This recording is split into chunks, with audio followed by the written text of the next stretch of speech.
আসলে আপনাদেরকে দেখানোর চেষ্টা করছি।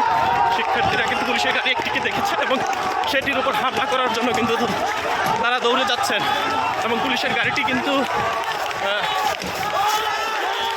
দৌড়ে পালিয়ে যাওয়ার চেষ্টা করছে।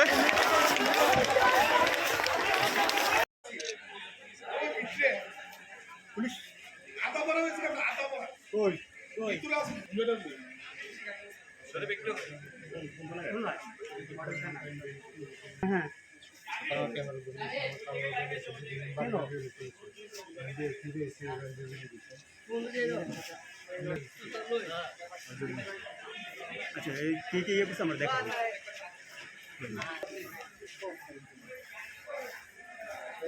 সব বেঙ্গলি মিছিল যখন হয় কেউ কেউ মিছিলে